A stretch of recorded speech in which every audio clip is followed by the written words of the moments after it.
Merci. Donc, merci d'être présent et de m'apporter votre soutien pour un sujet passionnant mais difficile à traiter dans l'heure et demie, on va dire maximum, qui nous est imparti. Euh, je dis quelques mots quand même sur comment on est arrivé là. C'est-à-dire que les Juifs ont eu une activité théâtrale modeste, c'est le cas de le dire, à l'époque biblique et à l'époque talmudique. Puis ça a pratiquement disparu, sauf dans les pays de langue arabe ou en judéo-espagnol. Et ça a été l'objet de ma conférence précédente, donc le théâtre dans, disons, au sud de la Méditerranée. Et l'événement qui a marqué euh, la résurrection, d'une certaine façon, du théâtre écrit par les Juifs m'intéresse et j'espère vous intéresser surtout à la question de l'auteur, c'est-à-dire c'est l'auteur qui offre le programme d'être ensemble qui va être traité d'abord par une troupe, par des comédiens, et si les comédiens arrivent à bâtir une collectivité sur scène, on ose espérer, en tout cas c'est, comment dirais-je, c'est ce que souhaite l'auteur et en partie le metteur en scène, on ose espérer que si une collectivité fonctionne sur scène, elle va produire une collectivité dans le public. Et par contre, ce qui va changer dans toute l'aventure des Juifs et du théâtre, c'est le public. Le public va bouger, il ne va plus être le même à partir de, on va dire, de l'émancipation. Et à ce moment-là, le théâtre écrit par des Juifs et joué par des Juifs va changer parce qu'il a affaire à un autre public. Et là, ce qu'on va traiter aujourd'hui, ce que je vais vous raconter, c'est une aventure un peu particulière, un peu exceptionnelle. C'est le théâtre en langue yiddish, qui a eu une floraison assez belle, mais d'un siècle maximum. Les premiers moments du théâtre écrit en langue yiddish tournent autour de 1870, et en 1970, il n'y a pratiquement plus de théâtre original en langue yiddish. Il y a évidemment des troupes et il y a des jeunes qui jouent un peu partout dans le monde dans cette langue, mais on est plus dans la logique du souvenir que dans la création, donc un siècle au maximum. Et ce théâtre écrit par des juifs au 19e et 20e siècle, il a eu à traiter du destin d'une collectivité qui a été jetée sur les routes par l'émancipation. L'émancipation, elle signifie très clairement que les juifs ne sont plus tenus d'être juifs, de vivre entre eux, d'avoir une pratique religieuse qui leur est commune. Et évidemment, on le sait, à la suite de la Révolution française, puis des conquêtes napoléoniennes pour l'Europe de l'Est et l'Europe centrale, beaucoup se sont engouffrés dans cette opportunité et ont cherché à disparaître en tant que juifs, ou en tout cas à disparaître culturellement.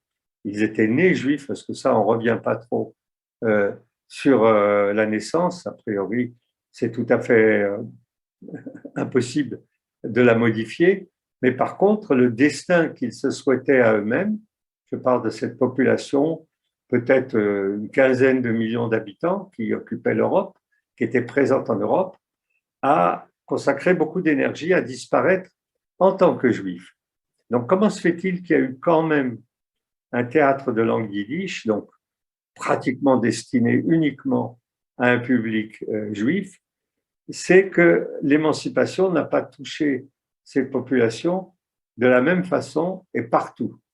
En gros, selon l'endroit où se trouvaient les Juifs, selon leur espoir de se fondre dans la culture dominante et selon les projets qu'ils se sont donnés à eux-mêmes, vous allez voir de quoi il est question, il y a eu un théâtre, disons, dans la langue du pays où les Juifs se trouvaient, je parle de théâtre écrit en yiddish, je fais allusion donc à l'allemand, au français, à l'anglais, évidemment, et au polonais, et dans les pays de l'Est et de l'Orient européen, du théâtre écrit par des Juifs en russe, en hongrois, dans toutes les langues, disons, qui permettaient d'accéder à un public général, un public qu'on ose dire universel. J'en parlerai dans les conférences suivantes de ce théâtre-là, en particulier lorsqu'il sera question de Herzl, de Kafka. On sait très peu qu'ils ont écrit des pièces, qu'ils ont aimé le théâtre. Aimé le théâtre, on le sait pour Herzl et on le sait aussi pour Kafka, mais leur public n'était pas le public juif. Leur public était le public auquel ils s'adressaient en règle générale dans leurs écrits. Donc revenons à cette première catégorie de population qu'on appelle les Juifs de la Haskalah, des Lumières. Le théâtre qu'ils ont écrit est un théâtre qui était destiné, on va dire, à l'humanité. Et les motifs étaient soit les thèmes, soit bibliques, soit tout simplement des histoires issues du théâtre général. Un autre théâtre dont je parlerai plus longuement à la fin du cycle, mais dont il faut signaler l'existence, parce qu'il a été en débat parfois un peu brutal avec le théâtre en langue yiddish, c'est le théâtre en hébreu. Ceux qui estimaient que l'avenir des Juifs était ni dans l'assimilation et dans l'émancipation, donc dans la langue des pays d'accueil, ni dans cette population, comment dirais-je, assez misérable, qui étaient les 11 millions de yiddishophones qui vivaient dans ce qu'on appelle la zone de résidence, c'est-à-dire entre la Lettonie, la Lituanie, jusqu'à Odessa au sud, c'est-à-dire jusqu'au sud de l'Ukraine. Ces Juifs-là constituaient une collectivité dont on n'était pas certain qu'elle rêvait de continuer à être dans ce Yiddishland qui était un Yiddishland de misère d'une certaine façon. Et ceux qui projetaient un destin ouvert, un destin nouveau, créer une nouvelle culture, un homme nouveau, ont décidé d'écrire en hébreu.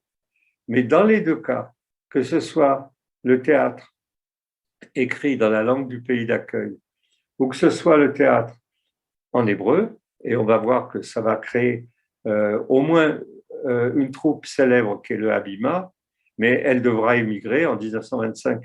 Elle quittera l'URSS et elle s'installera dans ce qui n'est pas encore Israël, mais dans ce qui est donc la Terre Sainte, la terre du sionisme. Au fond, seul va se développer un théâtre populaire en langue yiddish pour des yiddishophones. C'est-à-dire que ce théâtre va suivre son public. C'est le cas de tous les théâtres, mais il va faire en sorte que ce qu'il joue puisse être vu, entendu par ce public-là. Et c'est pour ça que, pour l'essentiel, c'est un théâtre de divertissement. C'est un théâtre, alors dès les premiers auteurs, qui comprend énormément de chansons, de danses, de moments festifs. On est assez loin du théâtre rigoureux qu'on va trouver en Europe. Et même lorsqu'il est question de pièces du répertoire mondial comme Molière, voire même Shakespeare, on le verra, Shakespeare est agrémenté de chansons, de costumes, de décors. On va en parler. Et donc, ce public cible qui va être le public du théâtre en langue yiddish, c'est ces 11 millions de yiddishophones, va se développer de façon exponentielle.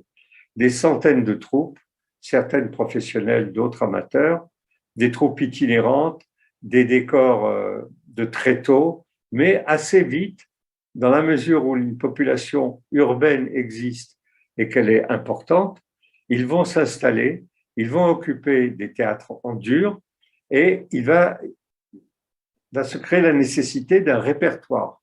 Et ce répertoire, le premier qui va le nourrir d'une certaine façon, c'est un certain Goldfaden.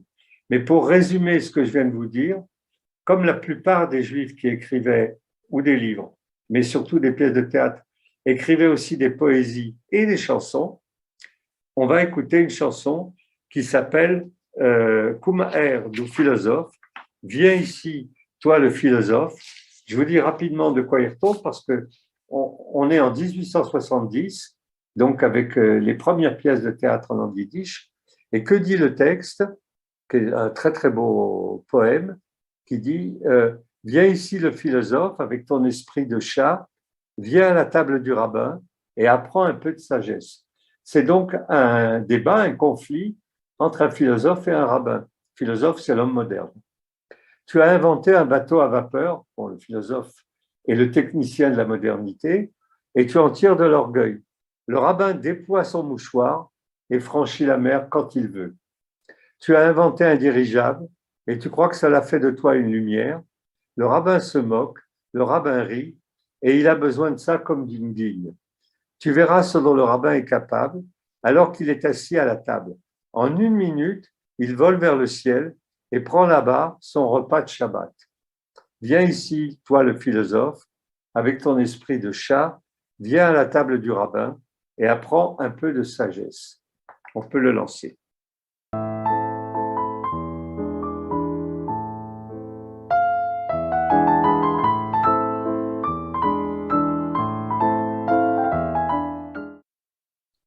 Donc, c'était chanté, interprété par Benzimet, quelqu'un qui a beaucoup fait pour introduire la chanson yiddish dans le paysage français.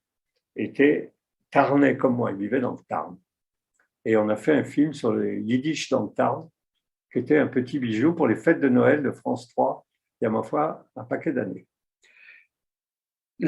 Avant de passer à celui qu'on a appelé le Molière juif, donc Goldfaden, à cause de ses 40 pièces de théâtre et à cause de son immense popularité, il faut dire, je crois, 2 choses sur le théâtre lui-même. Un texte pour le théâtre est très différent d'un texte publié sous forme de livre. Pourquoi? Parce qu'il est fait pour être joué, mais pas seulement. Un texte pour le théâtre n'existe que s'il est joué. Il y a des gens qui le lisent, mais en fait, il a besoin et d'une troupe et d'un public. Et il a besoin d'être proche du caractère du public et d'être compatible avec les capacités de la troupe. Est-ce qu'il y avait de très grands acteurs? Je vais en parler, mais pas beaucoup, il y en avait. Mais surtout, il y avait un immense public, parfois des milliers de personnes qui s'entassaient dans des salles. Et ce public, c'est ce qu'on appelle le public populaire. Et donc, le théâtre yiddish, c'est un des premiers éléments qu'il faut noter, est un théâtre du blasphème et de l'ironie. Le mal qu'on y dit des rabbins, l'ironie qui est portée sur le vieux monde juif, qui est en train de s'effondrer, constitue la matière quasi permanente jusqu'à la disparition, après la Shoah, du théâtre en langue yiddish. C'est un théâtre populaire. Les juifs de langue yiddish sont des juifs au minimum athées, au pire blasphématoires, et se moquant de Dieu comme d'une guigne. Pour la plupart des auteurs, ils ont fait le séminaire rabbinique, et c'est en évitant de devenir rabbin qu'ils ont pris, comment dirais-je, ce ton. On sait que c'est vrai aussi pour un auteur important qui a eu le prix Nobel de littérature, qui est Isaac Bashevis Singer. Jusqu'à 23 ans, il a fait des études pour être rabbin. Puis il a arrêté. Il a dit à son père, qui était rabbin évidemment, on a assez de rabbins dans la famille, ils étaient 23. Il a dit, j'arrête et je vais devenir auteur. Et le caractère ironique et blasphématoire, rempli d'allusions sexuelles, de vols, de viols, donc de quelque chose qui était la face la moins reluisante du peuple juif, a été prise en charge par certains auteurs, mais surtout par les auteurs de théâtre. Donc ça, c'est une chose. L'autre, les Juifs, tant qu'ils étaient religieux, faisaient partie d'une communauté et que cette communauté se gérait comme on gère un ensemble religieux, c'est-à-dire chacun sachant pourquoi il est là. À partir du moment où l'émancipation s'est emparée des Juifs, ils se sont retrouvés ne sachant pas où ils vivent, n'étant plus en mesure de se positionner. Ils auraient pu, ils l'ont tenté, disparaître totalement et à ce moment-là, ils savaient où ils vivaient. Ils vivaient en France, ils vivaient en Allemagne, ils vivaient en Pologne et ils étaient un de ceux-là, un des Polonais, un des Hongrois. On sait que ça n'a pas été le cas et que jusqu'à aujourd'hui, un juif en Pologne est un juif polonais. Un juif en France est un juif français, si tant est qu'il reste français. Et donc, il y a un endroit à, à déterminer, et le meilleur moyen pour déterminer cet endroit lorsqu'on n'a pas d'endroit, c'est-à-dire lorsque on n'est pas déterminé par sa naissance dans la nation dans laquelle on se trouve. C'est la notion d'emploi. Cette notion d'emploi, elle est théâtrale. À la Comédie Française, qui est une des dernières grandes troupes qu'on ait en France, les emplois étaient distribués pendant les 4 siècles de la durée de ce théâtre selon, comment dirais-je, une certaine morphologie et une capacité de le jouer. À savoir que quand on était petit et gros, on faisait Sganarelle. Quand on était grand aux yeux bleus, on faisait Don Juan. Et on jouait ça toute sa vie. On avait l'emploi et la tête de l'emploi. Aujourd'hui, ils créent des spectacles avec des contre-emplois, mais ça fonctionne moyen, voire pas bien. Et alors, quel est l'emploi du juif? Ben, c'est quand on demande, est-ce qu'il y a un juif? Le juif dit oui, moi, mais il n'a pas le texte. Il n'a que le rôle. Il est, d'une certaine façon, le théâtre va lui fournir l'occasion d'avoir un texte pour pouvoir remplir cet emploi. Et il y a donc une forme, pas d'inauthenticité, mais de jeu avec l'identité qu'on trouvera dès le théâtre yiddish, où au fond les figures qui vont être inventées dans le théâtre yiddish sont des figures qui ont été extraites de la vie juive d'avant le théâtre, c'est-à-dire du shtetl, c'est-à-dire du village, c'est-à-dire des chassidim, mais pour un public qui n'est ni un public de chassidim, ni un public, comment dirais-je, juif religieux. C'est un public qui a abandonné tout ce monde-là, c'est un public qui aime s'amuser, c'est un public qui emploie le yiddish parce que c'est une langue qui lui permet d'être argotique. Et donc, les juifs qui jouent sur scène et les juifs qui sont dans la salle sont à la recherche de leurs bons textes, ce que les auteurs vont tenter de leur fournir, parce qu'ils ont l'emploi et pas le texte. Je ferme la parenthèse, mais j'en avais parlé pour des cours que je n'ai pas donnés chez vous. C'est sur l'histoire du peuple juif. Depuis l'émancipation, les juifs ont le rôle, mais pas le texte. Alors, il y a toutes sortes de gens qui inventent des textes, et puis il y a des gens qui écoutent ces textes et qui disent « Ah non, ce texte-là ne convient pas du tout. » Je pense surtout aux non-juifs. Donc, je ferme la parenthèse, et voilà où le théâtre juif va se situer à partir de 1850 et jusqu'à nos jours. Mais nous, on reste aujourd'hui dans le cadre du théâtre yiddish. À tout hasard, encore un peu de musique, et ensuite on continue. Alors, cette fois-ci, le morceau s'appelle Die Grüne Cousine. C'est la cousine qui a quitté l'Europe suite au pogrom à partir de 1880 en Russie et qui va émigrer aux États-Unis. 2 millions de juifs yiddishophones vont arriver à New York et vont constituer la plus grande communauté amateur de théâtre et en même temps s'exprimant en langue yiddish hors de la zone de résidence, c'est-à-dire hors de la Pologne, de la Lettonie, de la Lituanie, de la Roumanie et de l'Ukraine. Donc c'est l'histoire de cette grille des cousines. C'est en anglais, si j'ai bonne mémoire, donc vous pourrez, je pense, comprendre de quoi il retourne.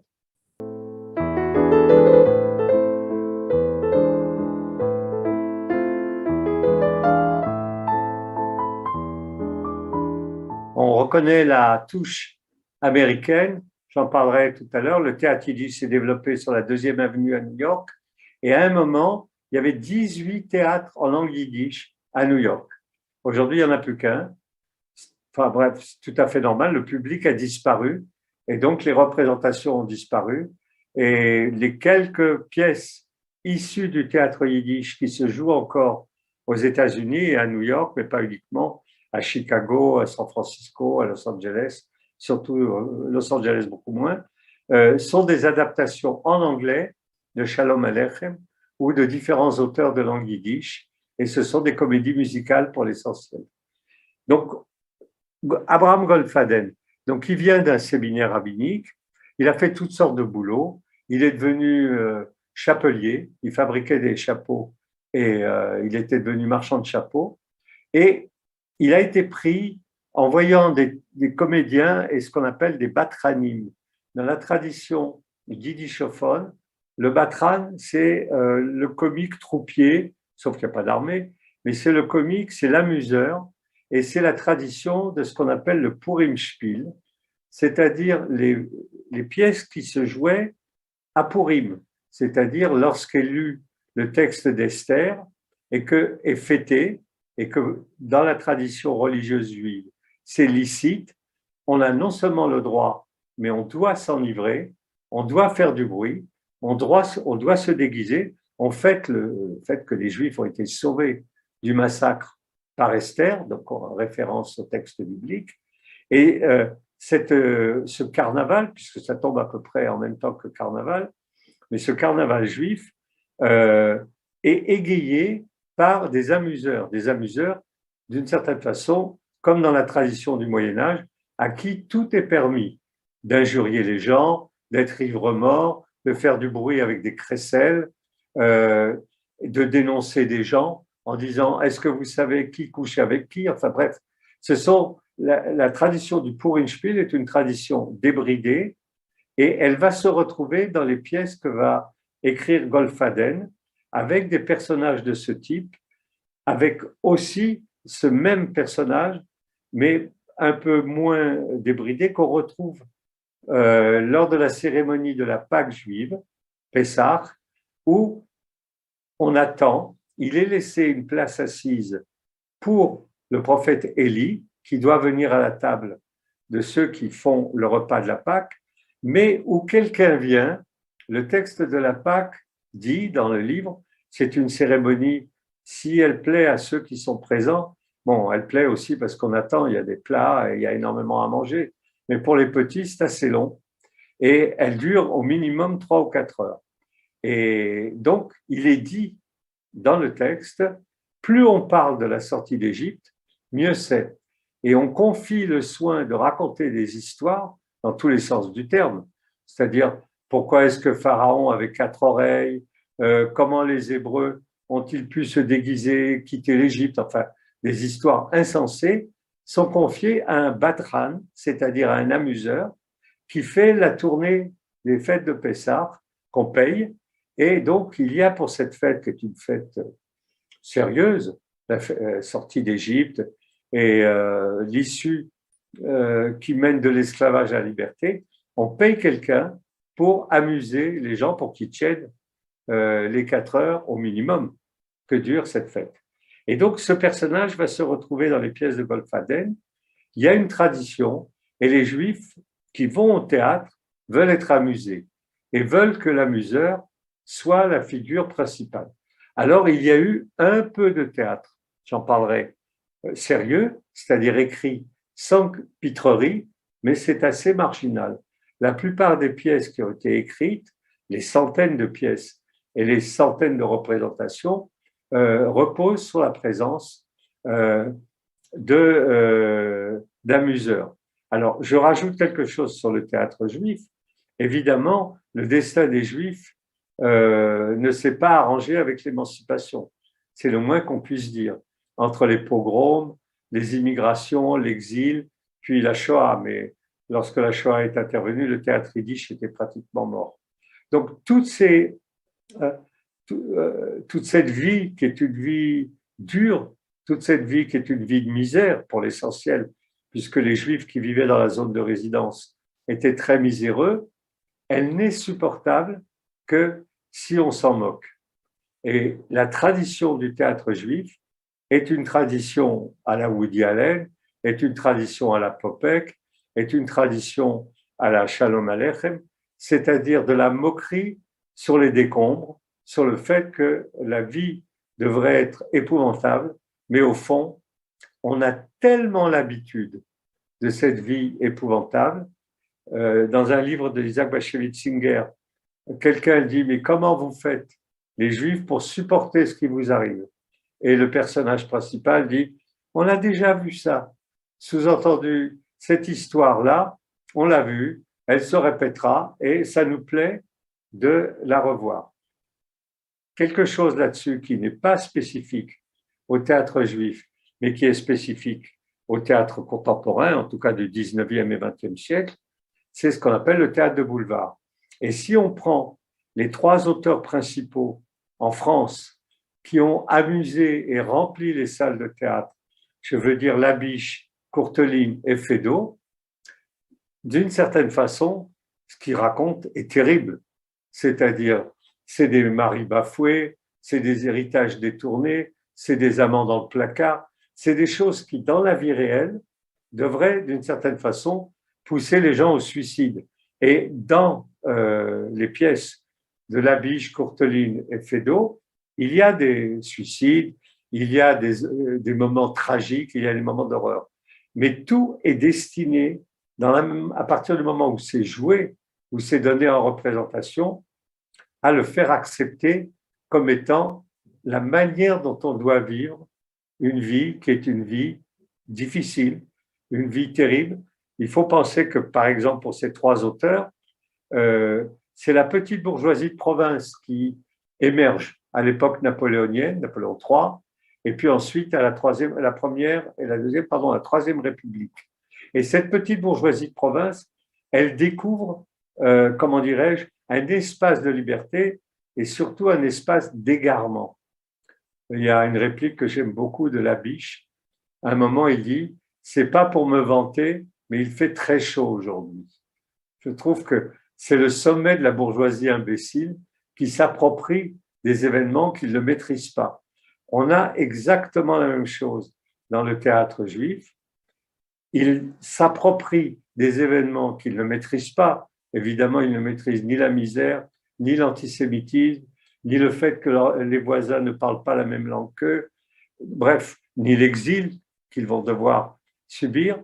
Par contre, ils ont une manière de l'appréhender qui fait que, comme dit Sicker, on a déjà vécu ça, on connaît. Et le public ne rit jamais autant que quand les pièces sont d'une noirceur absolue.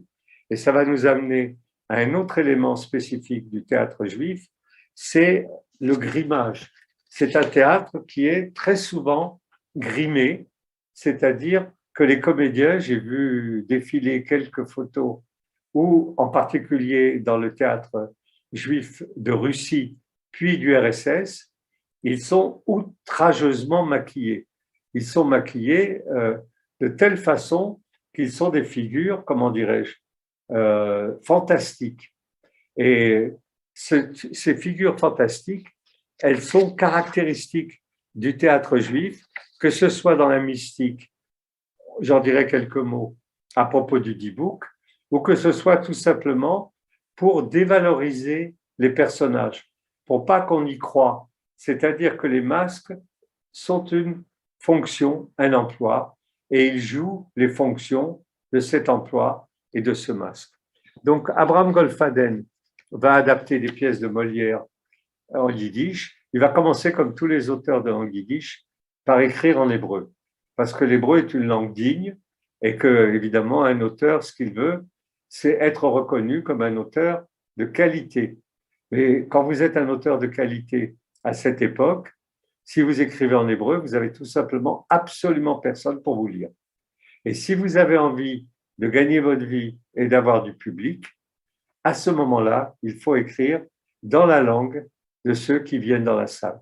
Rebelote, c'est le cas pour Isaac Bashevis Singer, quand le prix Nobel de littérature, qui a écrit toute sa vie en yiddish, sauf qu'il a commencé en hébreu. Et quand on lui a demandé, mais pourquoi il est passé de l'hébreu au yiddish, il dit, je veux des lecteurs. Ça, j'écris dans un journal de langue yiddish, le Vorwärts, et je sais que toutes les semaines, j'écrivais des feuilletons, 20 000 personnes me lisent. Alors que s'il écrivait en hébreu, même des fois l'animal domestique qui était avec lui ne le comprenait pas.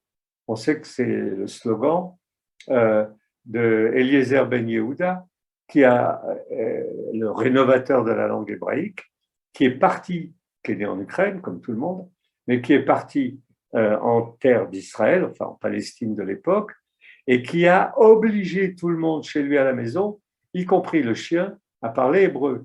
Et il est considéré comme le rénovateur de la langue hébraïque, parce que si au début, personne ne parlait cette langue, progressivement, elle s'est imposée comme étant la langue du peuple juif sur sa terre.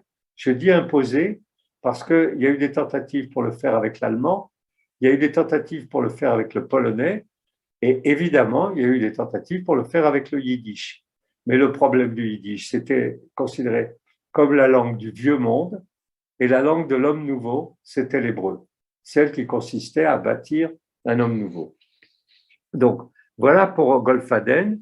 Dans les autres pièces et les autres auteurs que je souhaite signaler, il y a un auteur que moi je trouve absolument magnifique, qui est Shalom H, qui a écrit une pièce qui s'appelle Le Dieu de vengeance et qui se déroule, c'est l'histoire d'une famille propriétaire d'une maison close.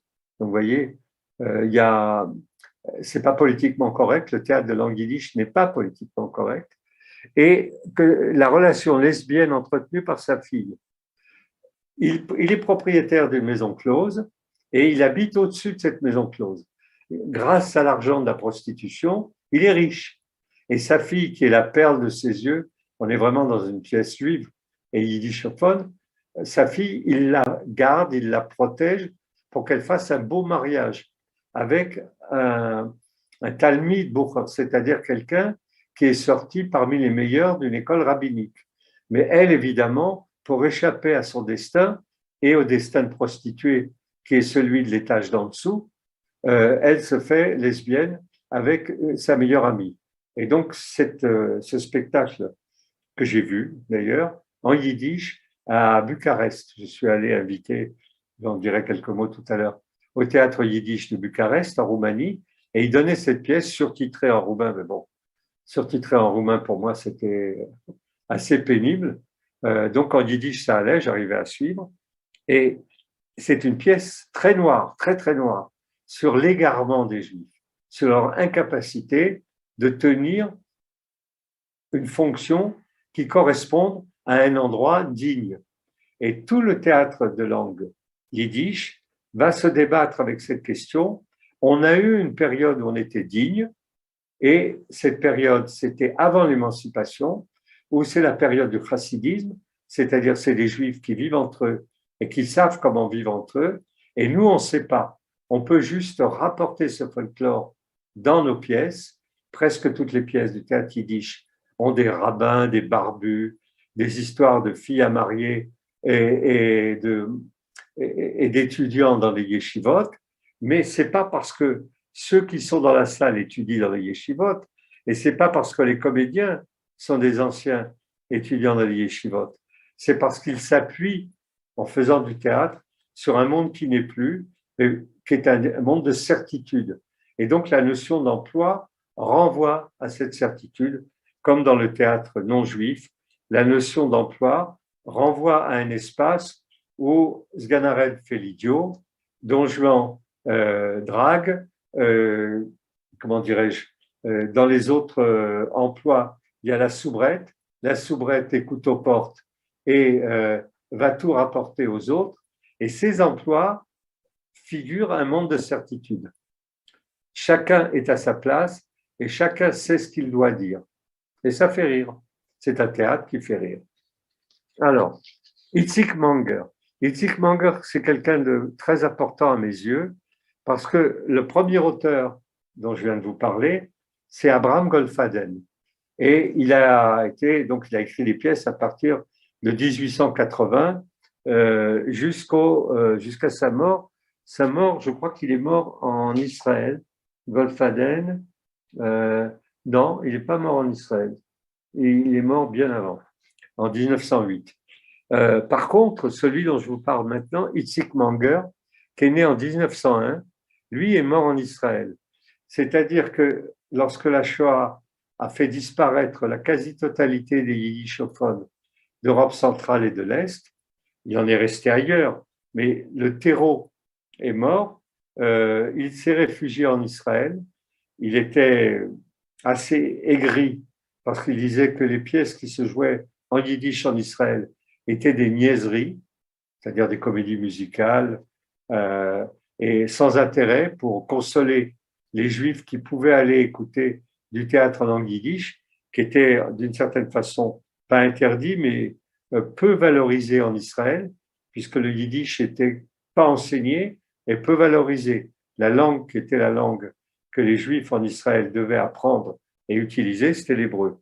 Et donc, Itzik Manger, la dernière pièce qu'on lui doit, c'est sa seule pièce écrite en yiddish, elle s'appelle le jeu de Chotzma, et elle raconte un village, un shtetl, donc qu'il a d'une certaine façon peu connu, mais dans lequel joue un personnage double qui s'appelle le Chotzma, et ce personnage double révèle l'incapacité des Juifs à trouver un endroit où vivre normalement. Et on lui doit, entre autres aussi, une magnifique chanson. Et alors, est-ce qu'elle vient maintenant? Je regarde. Non, elle ne vient pas maintenant, mais peu importe. Il y en a une autre que vous connaissez aussi, et qui a été écrite par un magnifique poète qui s'appelle Aaron Zeitlin. Presque tous les poètes, je vous l'ai dit, de langue yiddish ont écrit des chansons qui sont très très belles, très souvent très portugaises dans l'esprit, c'est-à-dire avec le soda, la tristesse du destin juif. Et celle-là, comme elle est en anglais, je pense que je vous lis quand même les paroles rapidement. C'est Donna Donna, chantée par John Baez. Elle a été écrite pendant la Shoah. Sur un wagon, il y a attaché pour partir au marché un calf, c'est un agneau, avec un regard triste. Et il sait qu'il va à l'abattoir. Et le vent rit dans les feuilles. Le vent, c'est tous ceux qui s'en foutent complètement, c'est-à-dire les non-juifs. Et lui va sur ce chariot et il va être égorgé.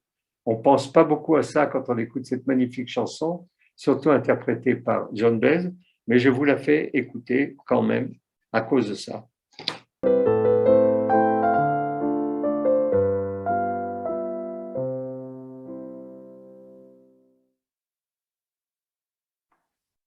Vous savez qu'il existe des tas de versions, une de Claude François en français, mais la chanson originale est en yiddish. Quelques mots sur certains des acteurs qui ont été considérés par ceux qui les ont vus comme les meilleurs acteurs de leur époque. Un, probablement le meilleur sans conteste, mais le plus impressionnant également, c'est Solomon Michaels. Solomon Michaels, pour ceux qui ont vu, et je dirais aussi quelques mots sur le cinéma juif, puisque c'est un cinéma du théâtre, c'est-à-dire ce sont des pièces filmées, c'est lui qu'on voit dans Le Bonheur juif, si ça dit quelque chose à quelqu'un, qui est un film muet, où évidemment il est extrêmement grimé, c'est le minimum pour un film muet, et où il joue le rôle d'un marieur. Le marieur, c'est aussi un emploi, il vit de ça, c'est-à-dire qu'il met en présence des hommes qui cherchent à se marier et des filles à marier, et qu'il gagne sa vie de cette façon. C'est un film, là encore, très noir, parce que le ridicule l'emporte de tous les côtés, mais lui est un acteur très étonnant et il a un destin particulier lorsque en URSS, voilà, on le voit là maintenant, il a une gueule. Lorsqu'en URSS, le théâtre s'est institutionnalisé, une troupe d'État a été créée à Moscou qui s'appelle le Gosset et il était un des acteurs principaux de cette troupe d'État.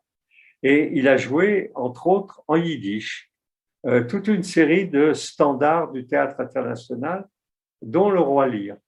Il faisait à la fois le Roi Lear et le Batran, c'est-à-dire l'amuseur, celui qui fait le pitre et qui est censé rendre cette pièce de 5 heures dans l'édition originale supportable.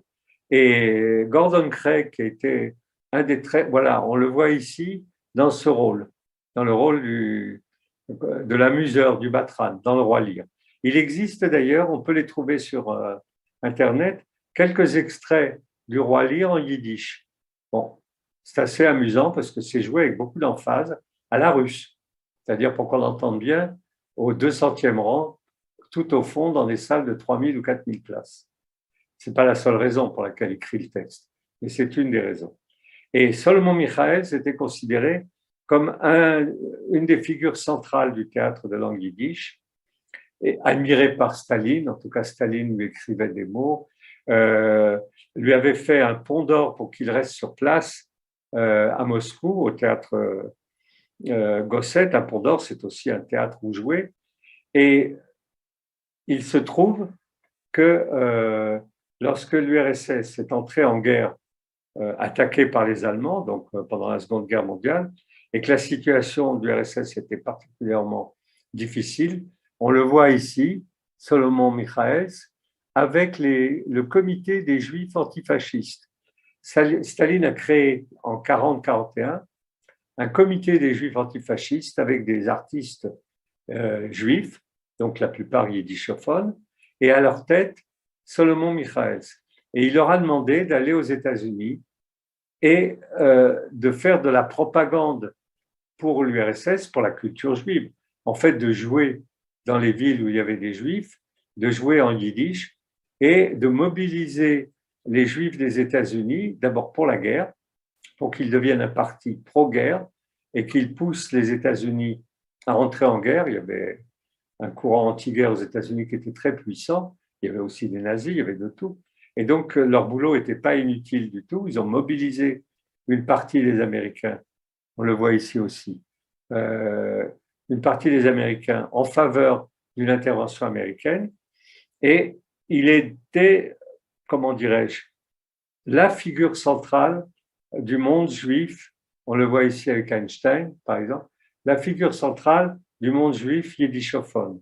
Et qu'est-ce qui lui est arrivé lorsque, ce qui est arrivé à tous les juifs en vue en URSS en 1952-53, prétextant un complot des blouses blanches, c'est-à-dire des médecins qui avaient comme projet d'empoisonner Staline. Il y a des rumeurs qui disent qu'ils ont fini par réussir et qu'il n'est pas mort de maladie, mais empoisonné en 1953. Il a fait tuer, massacrer tout ce monde-là. Et Solomon Michaels était tellement célèbre qu'il n'a pas pu le faire fusiller comme les autres. Et ils ont provoqué un accident de voiture, ça nous rappelle des trucs à la Poutine, donc quelque chose, comment dirais-je, pour lequel il y avait tout lieu de tirer les larmes du corps de toute la population juive du RSS. Et il a eu des funérailles nationales. Mais peu de temps après qu'il ait eu ses funérailles nationales, le théâtre yiddish a été fermé en URSS et toute la culture juive de langue yiddish s'est trouvée complètement annihilée et interdite. Bon, jusqu'à maintenant, parce que la culture juive qui est revenue et qui est à nouveau autorisée, elle n'est pas en langue yiddish, mais elle est en russe.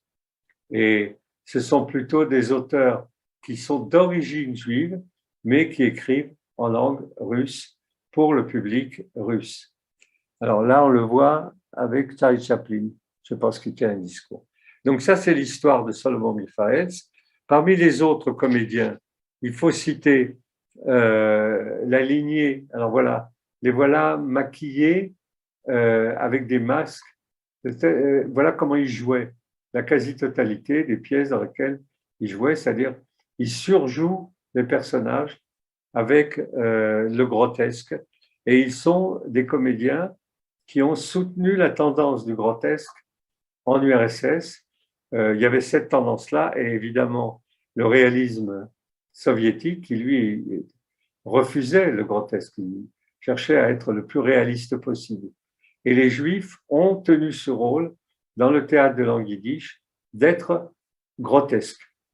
Et il y a une tradition de maquillage et de grotesque qu'on va retrouver même chez Marceau, chez le mime Marcel Marceau, mais j'en parlerai totalement à la fin du cycle.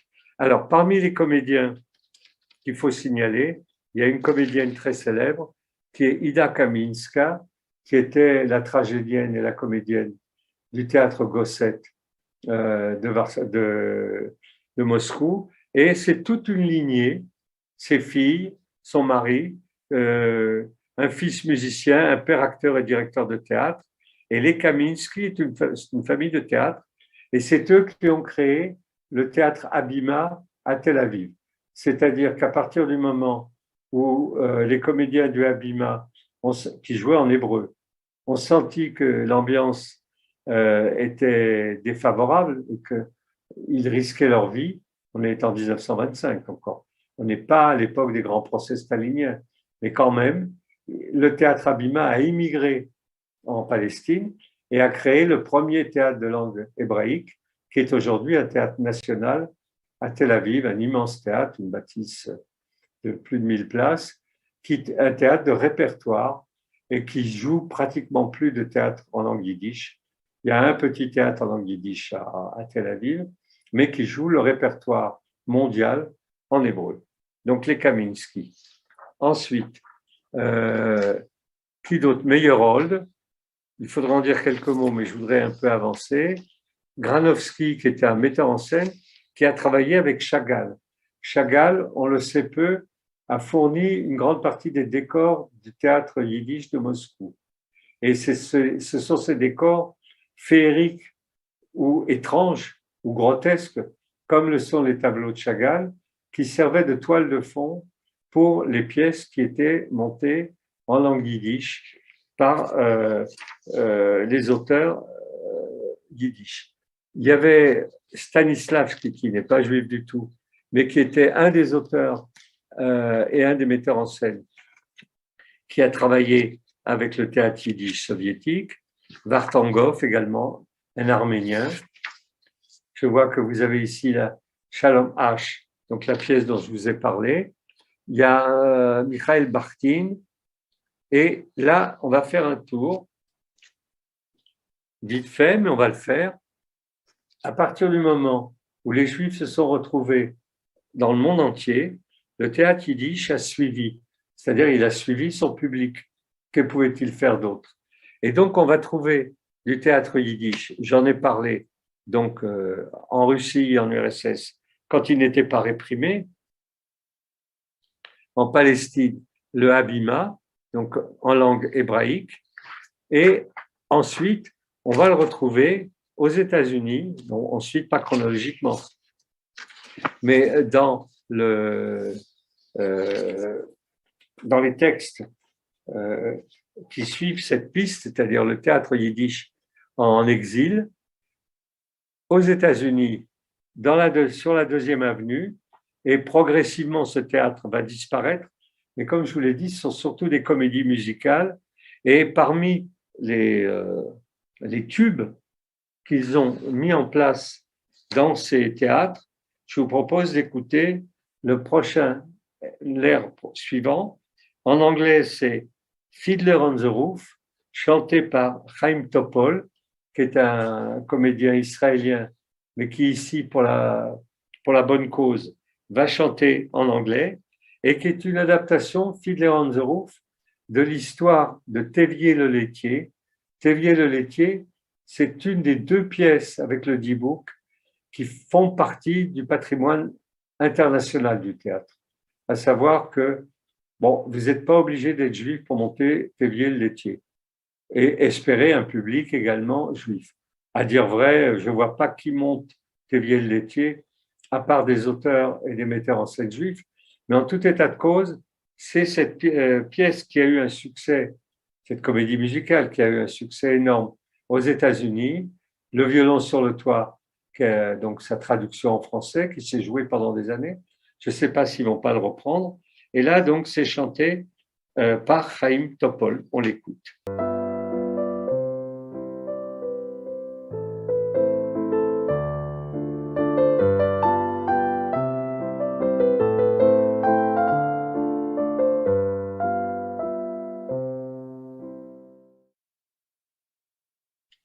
Voilà, donc la version française de Violon sur le toit, chantée par Yvonne Rebroff, dit exactement la même chose.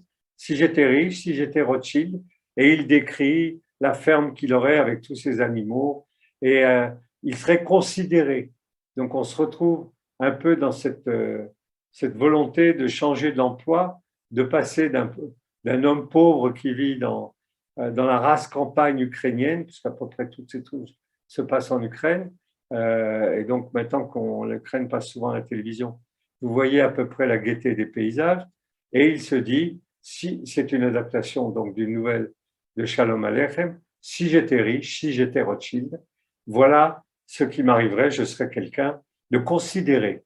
Et au fond, les autres me considéreront et me diront quelle est ma vraie place. Ma vraie place, c'est pas d'être un pauvre pouilleux dans un village entouré de poules et de canards et rien d'autre, mais d'être quelqu'un qui figure dans une société où l'argent compte. Alors ça fait partie du théâtre qui s'est trouvé exporté aux États-Unis. Il y avait du théâtre yiddish à Vilnius, en Lituanie. Il y avait du théâtre yiddish à Varsovie. Ce qu'il faut signaler, c'est qu'il reste à Varsovie. C'est les deux seuls endroits où il y a une troupe permanente avec une salle de spectacle qui donne des pièces en yiddish jusqu'à aujourd'hui. Évidemment, c'est un geste politique parce qu'il n'y a plus personne pour écouter du théâtre en yiddish. Et il y a une blague qui court. Moi, je l'ai vu et je peux vous le confirmer. Les gens écoutent au casque pour avoir la traduction simultanée en polonais. Et en fait, parmi eux, il y a quand même quelques personnes qui sont juives et qui comprennent le yiddish.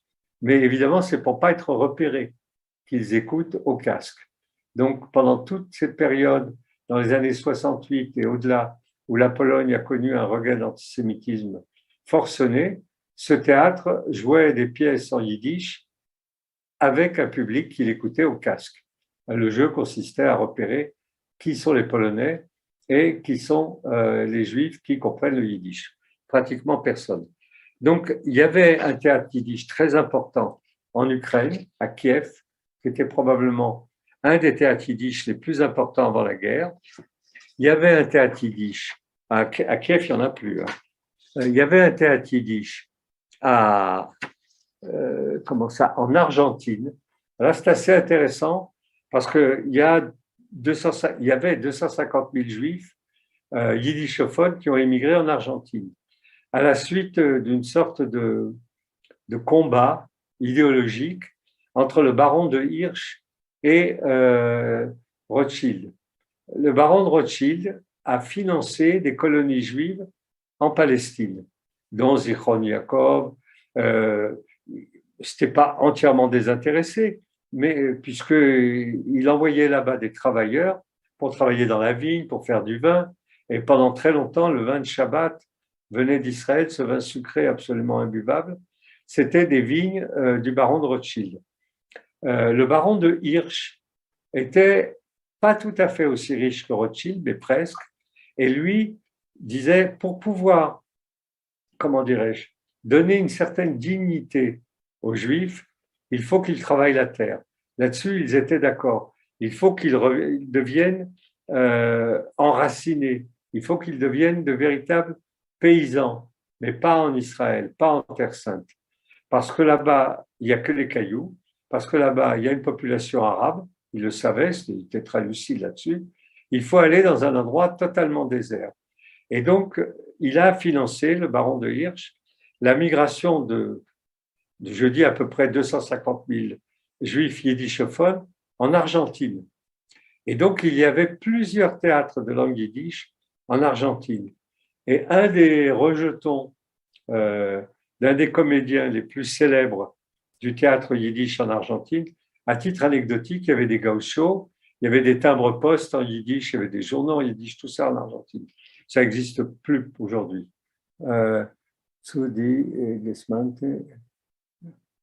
Ah ben voilà, c'est un théâtre argentin, j'imagine. Je ne vois pas où est-ce qu'il joue. Et donc, oui, je reconnais, mais je ne vois pas à quel endroit il joue à Buenos Aires, son nom. Je ne vois pas trop. Un de ses enfants, du comédien, un des comédiens les plus célèbres du théâtre yiddish en Argentine, est venu reprendre le flambeau du théâtre yiddish en France. Il s'est installé, et ça c'est plutôt étonnant, il s'est installé à Strasbourg et la région et la ville l'ont financé et l'ont aidé parce que tout le monde s'est rendu compte que le public alsaciens comprenaient le yiddish. Et donc, ce théâtre n'était pas destiné qu'aux juifs. Il n'y avait pratiquement pas de juifs à Strasbourg, et encore moins des juifs yiddishophones. Et toute sa carrière, il l'a faite à Strasbourg et en Allemagne, parce qu'en Allemagne aussi, ils comprennent le yiddish. Et il est toujours là. C'est pas quelqu'un de très drôle, mais il est très créatif et son théâtre est hyper et totalement subventionné là-bas, pas un théâtre national. Et donc, c'est un des avatars du théâtre en langue yiddish en France. Il y en a d'autres, j'en dirai quelques mots.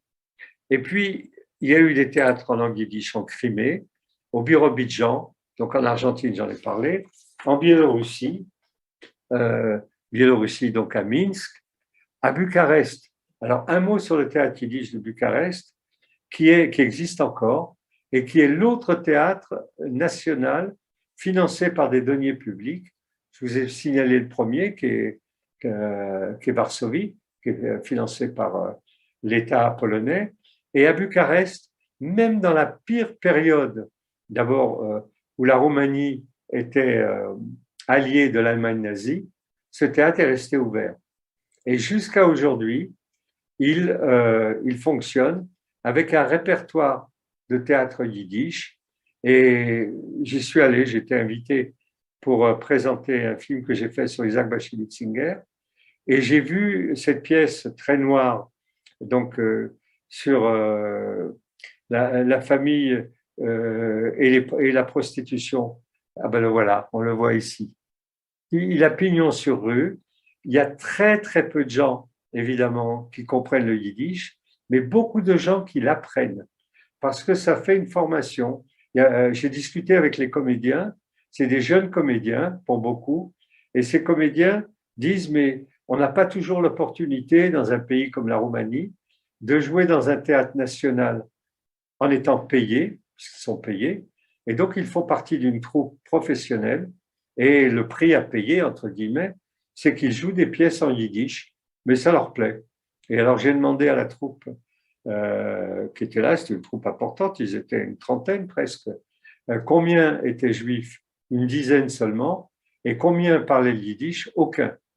Mais ils apprenaient les pièces à jouer par cœur, et les pièces étaient jouées en yiddish, surtitrées en roumain.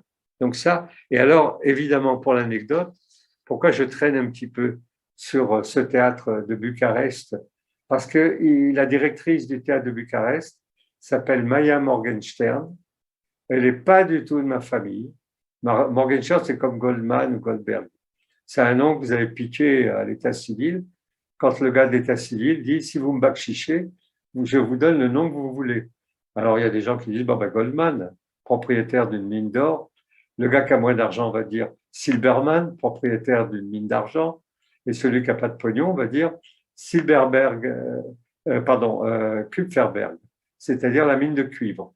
En ce qui concerne Morgenstern, un mot quand même, c'est que c'est un nom de mystique, étoile du matin, et des prétentieux. J'ai demandé à mon père, je ne vois pas d'où ça vient, mais enfin bon, des prétentieux qui n'étaient pas dans la confection, mais c'était à l'époque de Napoléon, ont dit, mais moi, je veux m'appeler étoile du matin, parce que c'est le nom qui annonce la venue du Messie, aussi bien chez les chrétiens que euh, chez les Juifs. Maya Morgenstern est une comédienne célébrissime en Roumanie. Il l'adore. Le chauffeur de taxi, quand il a vu qu'il m'amenait là-bas, il a dit, vous direz bonjour à Maya Morgenstern, on l'adore. Enfin, bref. Et elle tient ce théâtre à bout de bras et elle fait aussi du cinéma. On l'a vu dans des films dont certains ont été primés. C'est une figure et elle porte à bout de bras le théâtre en langue yiddish voilà, on la voit ici. Le théâtre, elle fait un très beau travail iconographique, celui qui illustre. Et donc, elle a, je pense, 60 ans, quelque chose comme ça, et elle joue très, très bien. Alors, où est-ce qu'il y a encore du théâtre pour avancer? Et pour finir un peu, où est-ce qu'il y a encore aujourd'hui? Voilà, voilà. Du théâtre en langue yiddish. Sa fille s'appelle Maya aussi. Et elle a une fille qui s'appelle Tali, comme ma fille, mais c'est un pur hasard. Il y a du théâtre yiddish en Angleterre. Ça, voilà. vous les voyez grimés, donc on pourrait penser que ce sont des juifs religieux, mais pas du tout. Ce sont des juifs qui se griment en juifs religieux, le bon temps où les juifs savaient où ils vivaient et savaient ce qu'ils étaient. Puisqu'on voit le Dibouk, je dis un mot sur le Dibouk. Le Dibouk est la pièce de théâtre et le film le plus célèbre ah oui, alors ça va vite. East River, tu me le remettras quand je parlerai du théâtre yiddish. C'est pas East River, c'est East End à Londres. Donc le Dibouk est d'inspiration mystique. Vous savez que c'est l'histoire de deux familles qui se sont promis, puisque leurs femmes sont enceintes, que s'ils ont l'un une fille, l'autre un garçon, et le garçon et la fille, dans un mariage arrangé dès la naissance, se marieront ensemble. Mais la mère de l'une des deux familles meurt en couche, elle attendait un garçon, et la fille, l'autre a complètement oublié la promesse qu'il avait faite, et elle se marie avec quelqu'un d'autre. Mais l'âme errante de celui qui est mort, c'est-à-dire de Hanan, le personnage masculin, il y a une tradition, voilà, ça c'est dans le Dibouk, c'est un film absolument splendide. L'âme errante, dans la tradition de la mystique juive, il est dit que lorsque une âme quitte un corps, il faut qu'elle en rejoigne un autre. Il croit dans comment dirais-je, dans le Gilgul, c'est-à-dire dans la réincarnation. Et cette âme ne peut pas se réincarner parce qu'elle était prévue pour se marier avec cette femme. Et dans la danse qu'il danse, la danse des démons, il va finir par pénétrer son corps et elle va parler avec une voix d'homme. Alors pour les acteurs, c'est un rôle absolument inouï. C'était Josiane Stoléru qui le jouait lorsque ça a été repris en France, parce qu'elle passait d'une voix de femme normale à un moment habitée par une voix d'homme. Et la pièce, elle est le meilleur de la mystique au théâtre, de la mystique juive, et elle a connu un succès, et elle connaît encore un succès mondial, que ce soit le film qui a été fait en 1939, là on a des extraits du film, que la pièce elle-même, qui est beaucoup plus ancienne que le film, et qui ouvre un univers qui est l'univers des chassidim et de la mystique juive. Donc je ferme cette parenthèse. Le théâtre yiddish, donc au Royaume-Uni à Londres, pas uniquement. Là encore, il y a eu entre 250 000 et 300 000 juifs qui ont immigré à Londres dans le East End, c'est-à-dire dans la partie la plus pauvre de Londres. Et à un moment, dans le East End, il y avait 4 théâtres en langue yiddish. Et dans ces théâtres de langue yiddish, il y avait des auteurs, dont Israël Zangwill. Zangwill qui a été, comment dirais-je, traité de Mark Twain juif. C'est-à-dire, voilà, on le voit ici, New Yiddish Theatre. C'est à Londres. On a peine à imaginer qu'à Londres, il y avait un public en langue yiddish qui a duré jusque dans les années 50-60, c'est-à-dire plus qu'à Paris. Je dirais quelques mots sur Paris. Et en fait, il y a eu, à part Zangwill et quelques auteurs, il n'y a pas eu de vrais auteurs de langue yiddish en Angleterre. Par contre, il y avait un vrai public et qui reprenait le répertoire, qui était le répertoire générique de Goldfadem, de Shalom Aleichem, de Hansky et de tous ces autres.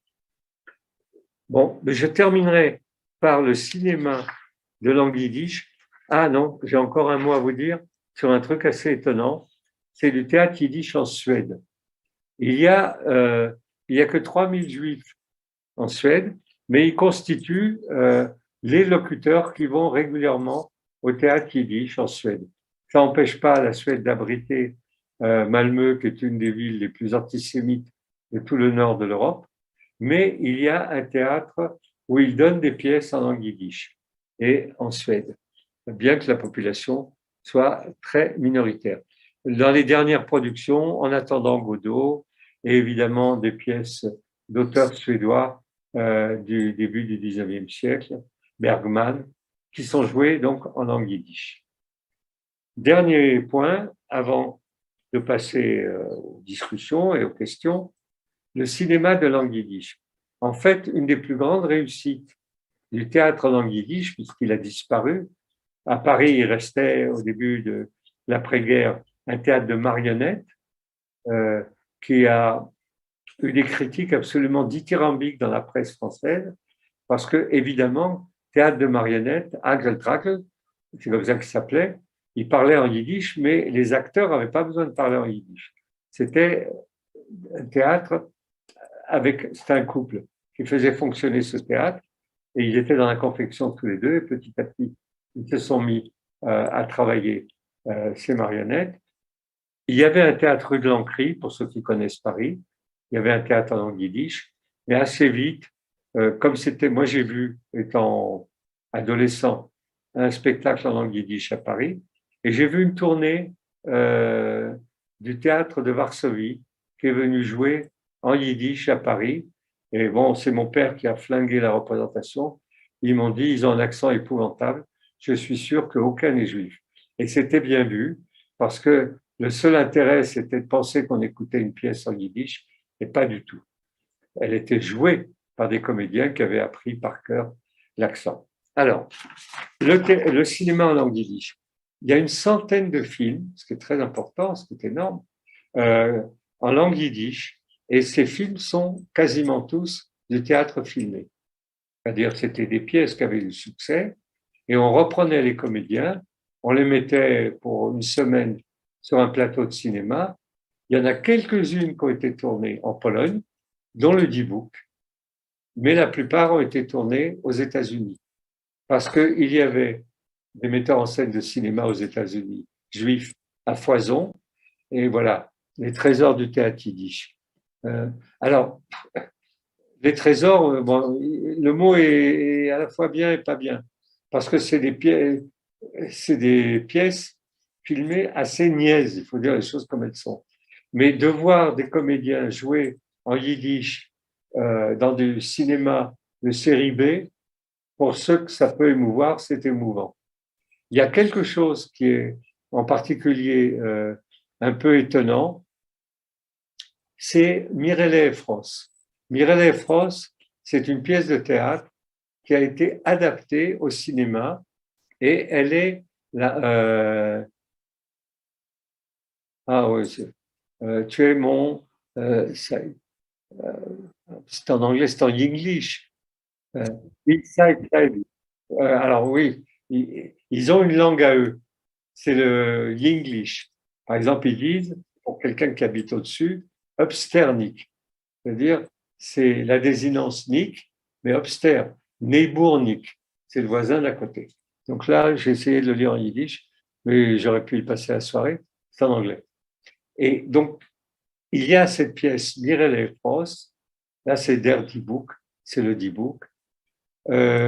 Reprend la structure du roi Lear, mais l'a adaptée à la sauce yiddish, à savoir que c'est pas un roi qui est trahi par ses trois filles, mais c'est une reine, c'est-à-dire une femme, une matrone. Mireille Frost, elle est reine de rien du tout. Elle gère son magasin et elle s'occupe de ses gendres. Pardon, elle s'occupe, puisqu'elle a des fils, elle s'occupe de ses belles-filles. Et elle fait jurer à ses belles-filles de ne pas partir avec l'argent de la maison. Donc, on a une structure qui est similaire à celle du roi Lear, mais qui est inversée puisque c'est une femme et puisqu'elle met en demeure les belles-filles de lui prêter allégeance. Il y a une scène qui est absolument ahurissante où elles viennent lui prêter allégeance. Mais la structure de cette pièce, de ce film, est la structure du roi Lear. Donc voilà, je propose de faire, moi en tout cas, une pause pour ce tour d'horizon un petit peu large. Je n'ai pas parlé du théâtre yiddish au Birobidjan, et tout, à dire vrai, partout où il y avait des juifs yiddishophones, ça c'est Pérez, partout où il y avait des juifs, oui c'est Pérez, ou Shalom Aleichem, je me souviens plus. Non, Mendele Mocher Sfarim. Partout où il y avait des juifs yiddishophones, il y avait du théâtre. Maintenant qu'il n'y a plus de juifs yiddishophones, le théâtre yiddish a pratiquement totalement disparu. Voilà. Attendez, il reste un morceau de musique. Et comme j'y tiens, on va le mettre pour clore. C'est le dernier. Alors, qu'est-ce que vous voulez que je vous dise? Ah, c'est une chanson, c'est pas celui-là. Si? On en a deux, Tumbalaika ou les Ayler Fischer chantent en yiddish. Ah oui, c'est Leila Fischer. Très bien. Est-ce que tu as la version de Leila Fischer? Oui, absolument, oui. Oui. Alors, je vous dis en 2 mots de quoi il est question. Ça a été écrit par Itzik Manger, donc un des poètes yiddish dont le destin tragique a été de finir sa vie en Israël, c'est-à-dire nowhere pour lui, entouré de yiddishophones hors qualité, puisque la littérature israélienne qui se développait en hébreu. Et il a écrit cette chanson qui s'appelle Le Pan d'or. Le pan, c'est cet oiseau magnifique qui fait la roue. Et il dit, le pan d'or est le symbole ou la métaphore du peuple juif, un peuple magnifique. Et je vous lis les paroles, parce que les Fischer le chantent en yiddish, donc je ne sais pas si vous suivrez. Le pan d'or a volé vers l'Orient, à la recherche du temps jadis. Il vole à travers les montagnes, rencontre un vieux Turc chevauchant une rosse. Le pan d'or lui demande « As-tu vu le temps jadis ?» Le Turc plisse son front et réfléchit. « Le temps jadis, jamais vu, jamais entendu. » Le pan d'or, il tire sur ses rênes et mon cheval, le Turc. Et son rire rebondit sur les montagnes. Un oiseau en or, certes, et pourtant quel idiot. Et donc, le juif va faire comme l'auteur Itzik Manger, qui a vécu en France, qui a vécu aux États-Unis pour finir sa vie en Israël. Il va aller au nord, au sud, à l'est et à l'ouest, étant le pan d'or, c'est-à-dire celui qui est le meilleur de ce que le peuple juif de langue yiddish a fourni. Et il demande partout où il passe, est-ce que tu as vu le temps jadis? Et celui qui est interrogé, il y a un noir qui est interrogé. Oui, voilà, par exemple, ici un masque du théâtre yiddish russe. Et à chaque fois, le refrain reprend un oiseau en or, et pourtant, quel idiot. C'est le parcours du peuple juif et la fin de parcours en Israël pour un poète de langue yiddish, Itzik Manger. On y va.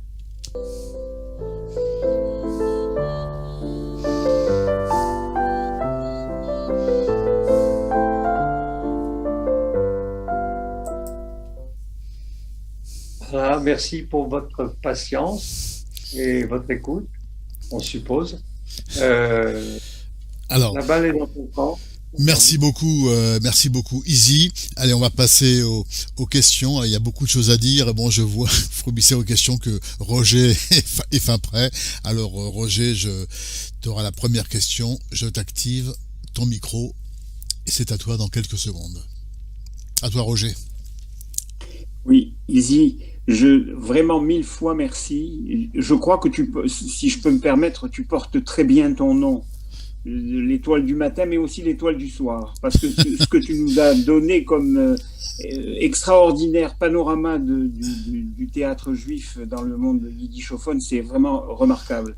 Je voulais juste te signaler, il se trouve que quand j'étais beaucoup plus jeune, nous avons joué le Dibouk ici à Toulouse, avec une troupe d'amateurs, évidemment. Hein. Et un jeudi d'Hébraïka a été consacré il y a 2 ans au Dibouk. Je l'ai beaucoup manœuvré, si je peux dire, parce que je crois qu'il y a eu, en particulier dans les actrices qui ont joué le rôle de Léa, il y avait Anna Rovina. Exact. Et la comédienne française qui a remarquablement joué le rôle lorsque la pièce a été montée à Paris avec Gaston Baptiste, elle s'appelait Marguerite Jamois. Et simplement, je vois.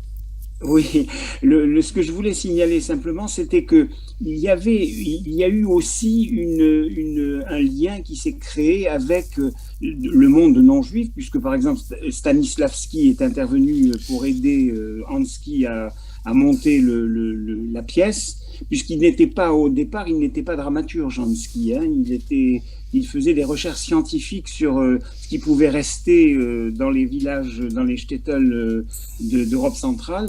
Et donc, il y a eu des liens au point que, y compris aux États-Unis, quelqu'un comme Strasberg, par exemple, a créé une forme de théâtre particulier dans lequel il y a eu tout un tas de grands acteurs américains, Meryl Streep, Brando, etc., qui ont participé à ce type de théâtre. Et il y avait aussi un autre élément que je voulais signaler, enfin, tu en as parlé, hein, d'ailleurs. Non, mais signale, tu as raison. Tu as parlé beaucoup du grimage des visages des acteurs. Je crois que c'était en partie inspiré par l'expressionnisme allemand. Oui, en partie. Mais merci pour tes remarques. Bien sûr, et cet expressionnisme s'est retrouvé dans la volonté d'accentuer l'expression. Mais d'un autre côté, c'était pour bien montrer qu'il était question, parce qu'il n'y a pas que les Juifs qui se griment au théâtre, c'était pour montrer qu'il n'est pas question de quelque chose de réaliste, que les Juifs qui n'étaient pas dupes, et pourquoi auraient-ils été dupes, étaient tenus de remplir des rôles, et en particulier le mendiant, le voleur, le marieur, c'était surtout des hommes qui se grimaient, très peu les femmes, au théâtre, je veux dire. Et que cette exagération montrait que, au fond, la vie est un long parcours théâtral insensé et qu'il est hors de question de lui trouver du sens. S'il fallait rebondir sur ce que tu as dit, le théâtre yiddish est un théâtre du non-sens, non pas de l'absurde, mais du fait que c'est pas la peine de chercher du sens. C'est comme si on voulait trouver un sens cohérent au destin juif. Et comme ils ne trouvaient pas de destin cohérent au destin juif, puisqu'ils avaient abandonné et le chassidisme et le judaïsme religieux, sinon ils n'avaient pas de théâtre, et ils ne s'étaient pas ralliés au sionisme. Personne ne joue comme ça en Israël, personne. Pendant une certaine époque, le théâtre Abima criait très fort, mais parce que les comédiens venaient de Russie et que la tradition russe, elle est déclamatoire. Mais maintenant, qu'on entend très bien, je veux dire, et qu'il y a une nouvelle génération de comédiens, ben, ils chuchotent comme tout le monde. Donc, en fait, ce public-là n'existe plus. Et comme il ne savait pas où il était, là, je me répète, le grimage permet de travailler dans ce sens. Mais tu as raison de parler de Stanislavski, Meyerhold, comment il s'appelle, il y a celui qui a fait Potemkin. Eisenstein a participé à des mises en scène. Ils ont fait appel et ils ont attiré des gens qui étaient intéressés par leur forme de travail. C'est clair. Eisenstein, la rumeur dit qu'il était peut-être juif. Mais ça ne change pas grand-chose. Il n'avait pas besoin d'être juif pour vouloir travailler là-dedans. Et le théâtre, le Gosset, le théâtre d'art de Moscou, puis ensuite tous les Gossets qui ont été créés par l'administration russe, au Birobidjan, en Ukraine, ont tous fait travailler des artistes locaux et surtout, par exemple, des décorateurs. Chagall a fait pendant des années les décors des grandes créations du théâtre de Moscou. Et en tout cas, tu as bien fait de faire remarquer que le film sur le Dybbuk est absolument sublime, même si son réalisateur était réputé pour faire plutôt de la série B. Apparemment, c'est son chef-d'œuvre. Il était réputé pour faire des navets. Mais bon, c'est des gens qui ont fait un truc dans leur vie. Bon, que faire? Ça arrive, hein? Et où est-ce qu'on peut se procurer les musiques yiddish que tu nous as fait passer? Parce que elles sont magnifiques. Hein. Alors, j'ai fait, bon, je vais faire court là-dessus. Il y a quelques années, un paquet d'années, j'ose pas dire combien, j'ai reçu une commande d'Arte pour faire une soirée thématique sur le Yiddishland. Et bon, évidemment, ça m'a mobilisé. C'est les Allemands qui me l'ont demandé, c'est pas les Français qui m'ont demandé un truc pareil. Donc, c'est la partie allemande d'Arte. Et j'ai fait donc une série de documents sur Isaac Bashevis Singer. Et après, il me restait du temps. À l'époque, les soirées faisaient 3 heures, hein, montre en main. Et donc, je me suis dit, je vais raconter l'histoire du Yiddishland en chanson. Parce que quand on est attentif aux paroles, et donc c'était sous-titré, étant attentif aux paroles, il y avait une histoire du Yiddishland. Et le film s'appelle De Varsovie à New York, histoire du Yiddishland. Et donc j'ai écouté pendant 1 an des centaines de chansons yiddish. Et une partie est là. C'est-à-dire, bon, Tumbalalaika, on la trouve facilement, John Baez, on la trouve facilement, mais Ben Zimet, le philosophe, il avait chanté au Théâtre de la Ville il y a très longtemps. Il chante également d'autres chansons que j'ai pas mises parce que sinon c'était qu'une soirée musicale. Leila Fischer, je suis tombé sur elle par hasard. Ce disque est une pièce de musée et il y a cette chanson, Le Pandore, que moi je trouve absolument magnifique. Oui. Et qu'est-ce que vous avez entendu d'autre? Tumbalalaika, on en a fait un clip. En fait, l'idée était de faire des clips. Alors, où est-ce qu'on les trouve? On les trouve. Hein. D'abord, on les trouve sur YouTube. Parce qu'il y a énormément de choses qui viennent des États-Unis. Et donc, la culture yiddish, pour l'essentiel, vient des États-Unis. Aujourd'hui, et même hier. D'Israël, pas grand-chose. Chava Alberstein, qui est une chanteuse qui chante en hébreu, a fait un disque magnifique en yiddish. On le trouve. Disons qu'on peut se le procurer. Mais après, il faut en écouter plein pour avoir quelques versions émouvantes, je veux dire. Parce que sinon, il chante et il danse, il saute. Il y a un juif chassidique, j'ai perdu le nom parce que je l'ai vu avant-hier sur YouTube, pareil, qui chante mais magnifiquement en yiddish. Tu sais qu'ils ne peuvent pas utiliser l'hébreu. Donc, oui. Les prières sont en yiddish. Et c'est splendide. Merci, Izzy. Alors, y a-t-il d'autres questions? Donc, je vous regarde à l'écran, manifestez-vous. N'hésitez pas à lever la main pour poser une question. Alors, comme je vois qu'il n'y a pas de questions, Izzy, alors j'ai pas prévu de le passer, mais bon, Roger vient d'en parler. On va quand même revenir, j'espère que ça marchera, parce que je viens de le charger, au D-Book, avec cette scène absolument vraiment impressionnante hein, de la danse de la mort. Ouais, on essaye de la revoir ensemble. C'est parti.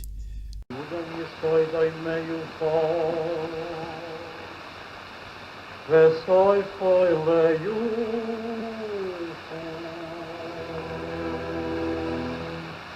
Ay zevus narischer Mensch ist dein Mi in dein Opfer Wo steigt dir dein Läufen, dein Schnappen, dein Jugend Als dein Gebein wird men's hei wie zum Käfer trugen Es wird nicht helfen, kein Philippinisch, kein Geweih Als us lebt, mir soll immer vergehen. In hast die dein Freit, wirst die euch weinen in Gichen. Du soll leben für ein Mensch, ist sie ja teuten Tanz geglichen.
y a-t-il des dernières questions?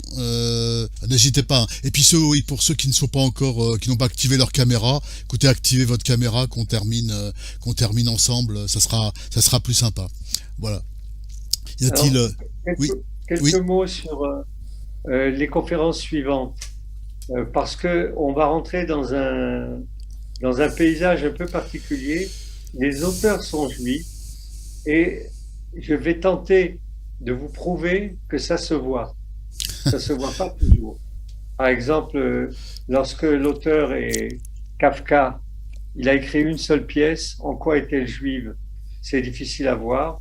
Herzl, bon, les pièces sont juives. Il a écrit des pièces sur le sionisme, mais bon, elles sont pas intéressantes du tout. Il y en a une actuellement qui est montée en Israël.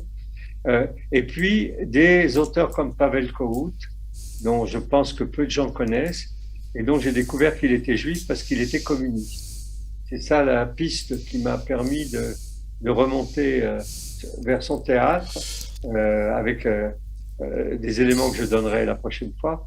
Et donc, jusqu'à la dernière conférence, on va suivre des auteurs dont certains ont des thématiques juives dans leur théâtre, par exemple Jean-Claude Grimbert, Arnold Wesker, que peu de gens connaissent, qui est un juif anglais, qui a écrit La cuisine, qui a été le grand succès d'Ariane Mouchkine dans les années 70. Donc, sur tous ces auteurs, on va rentrer dans des pièces de théâtre. Il y aura beaucoup plus de pièces et moins d'éléments biographiques. Et que ces pièces, j'essaierai de dire en quoi elles représentent une stratégie juive dans l'écriture théâtrale. Merci Izzy. Alors, il n'y a pas une ultime question. Alors, on va dire un mot quand même avec notamment du programme pour les semaines à venir. Alors, voilà.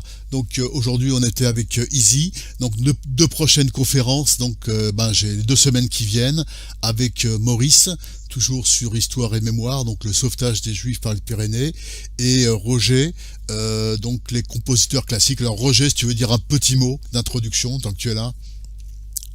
C'est pour dire que on considère souvent qu'il y a des magnifiques interprètes de musique classique, des violonistes, des pianistes, etc. Mais il y a aussi des compositeurs juifs. Il y en avait dans l'Antiquité, dans la Bible. La musique est considérée comme un adjuvant à la spiritualité. Et il y a à la Renaissance, puis au XVIIIe et XIXe siècle, donc un certain nombre de compositeurs, Mendelssohn, Fromental Alevi, Meyerbeer, Gustav Mahler évidemment, jusqu'à Schoenberg et Darius Milhaud en France. Voilà, il y a un certain nombre de compositeurs qui ont tout intérêt à être connus. Merci. On rappelle que voilà, donc ça c'est le programme de janvier. Le 26 dernier jeudi, il n'y aura pas de conférence hébraïca car il y a donc un événement au musée de la Résistance. Donc là vous avez vous avez eu et vous aurez à nouveau les informations qui seront transmises par Anne et Maurice, et on retrouvera donc Izzy en février. Voilà. Voilà un petit peu donc pour ça. Écoutez, on peut. Alors je vais réactiver les micros pour qu'on termine ensemble. Allez, je réactive tous les micros. Petite seconde. Merci. Voilà. Et à la prochaine donc. Merci beaucoup. Merci. Merci. La vidéo a disparu. Merci. Voilà.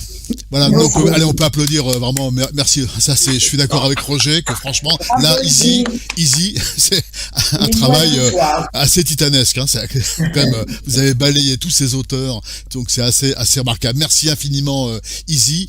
Merci à tous. Voilà une année qui a démarré très très fort, et on se retrouve donc la semaine prochaine avec Izzy, la semaine suivante avec Roger. Voilà.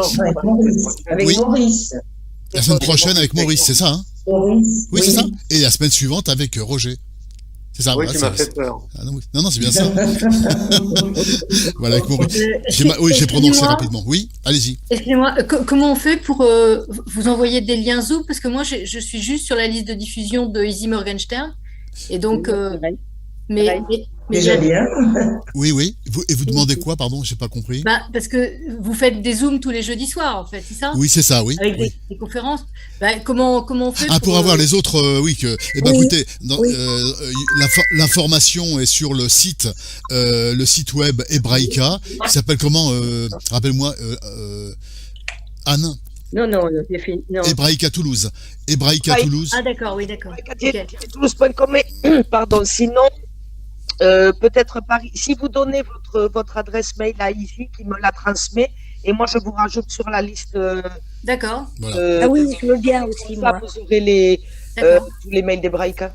d'accord. Ah oui. Donc Moi inscrivez-vous aussi, je sur veux la bien. liste Hebraïka, donc vous aurez du coup toutes les informations sur toutes les Oui, conférences et pas seulement celles d'Izzy. Et dans tous les cas, les informations sont sur le site web Hebraïka Toulouse. Voilà. D'accord. Voilà. Pardon, plus simple que de passer par ici. En fait, il suffit d'envoyer un mail à Association Hebraïka. D'accord. Voilà.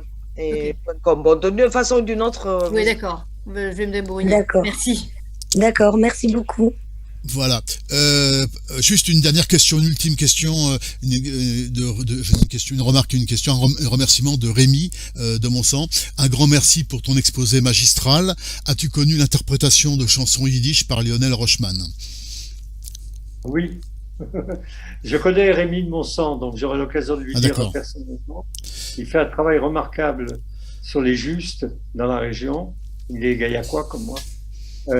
Et je connais l'interprétation de Lionel Rochman, mais comment dirais-je, dans les chansons très populaires, il y a énormément de choix. Donc, j'ai pas pris celle-là. Bien sûr. Allez, merci beaucoup, merci à tous. On rappelle une dernière chose au niveau de, on a parlé du site web, on a parlé de la liste des diffusions, inscrivez-vous comme l'a dit Anne. Il y a bien sûr YouTube, la chaîne YouTube, donc et toutes les conférences donc diffusées, celles-ci sont disponibles offline, donc sur la chaîne YouTube, donc qui s'appelle Association Hebraïka. Et donc alors à ce jour, on est à 211 abonnés à cette chaîne, donc ce qui est tout à fait remarquable. C'est dire la qualité du contenu. Il y a 211 abonnés, donc allez sur cette chaîne YouTube qui s'appelle Association Hebraïka, abonnez-vous, comme ça vous serez automatiquement informé par email de la prochaine diffusion live sur YouTube et sur Zoom. Et puis vous pouvez voir, je répète, il y a plus de 70 conférences. On a ouvert cette chaîne il y a 2 ans avec Anne, avec Izzy, avec Roger, avec Maurice, et il y a près maintenant de 75 donc documents ou conférences, et toutes les conférences, y compris celles des journées de la culture, donc depuis 2 ans. Voilà, donc c'est quand même, je peux vous dire, un joyau que l'on gère au niveau d'Hebraïka, et ce n'est pas pour rien qu'effectivement les abonnés sont là, et elle est extrêmement suivie. Voilà, merci en tout cas à tous, merci encore Izzy. On se retrouve donc la semaine prochaine. Oui, merci beaucoup. Merci à tous. Allez, on se quitte avec le générique.